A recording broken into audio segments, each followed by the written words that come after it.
There is a particular kind of loneliness that doesn't arrive at night when you are alone.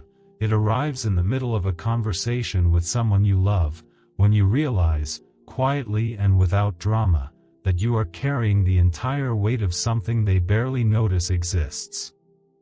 One-sided relationships don't announce themselves. They don't come with warning signs written in bold. They are built slowly, brick by brick, out of your own hope. You are the one who initiates. You are the one who remembers. You are the one who plans, who shows up early, who stays a little longer waiting for them to meet you somewhere in the middle.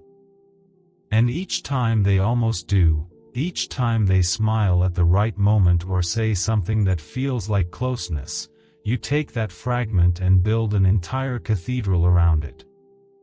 This is the cruelest psychology of one-sided love. It feeds you just enough to keep you hungry. The person on the other end doesn't have to be cruel. They don't even have to be indifferent. They simply have to be inconsistent, warm today, distant tomorrow, and your nervous system will do the rest. You will spend extraordinary mental energy decoding their patterns, excusing their absences, and constructing reasons why their behavior is not what it looks like. What no one tells you is that staying in a one-sided relationship is rarely about the other person. It is about a belief you carry, one you may have inherited long before you ever met them, that love must be earned. That belonging is something you deserve only after you have proven your worth through sacrifice, patience, and endless accommodation. You have confused devotion with debt. You believe that if you give enough, long enough, they will finally choose you. But people don't fall in love with effort. They fall in love with ease. The hardest truth is this: the very qualities that make you someone worth loving, your sensitivity, your loyalty, your capacity to see the best in others, these are the same qualities that make you susceptible to relationships where only one person is truly present. You don't stay because you are weak. You stay because you are deep. And depth, when it is not matched, becomes a wound dressed as a virtue. There is also something few are willing to admit, that leaving a one-sided relationship feels like a failure, not a liberation.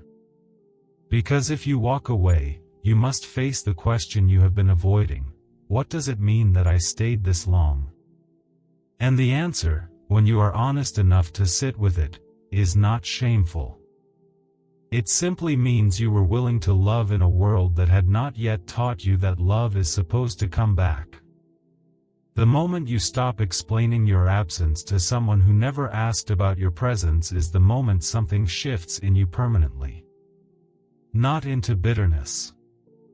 Not into numbness. Into clarity. You begin to understand that you were never incomplete, you were simply pouring into a container that could not hold what you offered. That is not a reflection of your value. It is a reflection of their capacity. What lives on the other side of this realization is not cynicism about connection, it is a more honest and therefore more luminous version of love.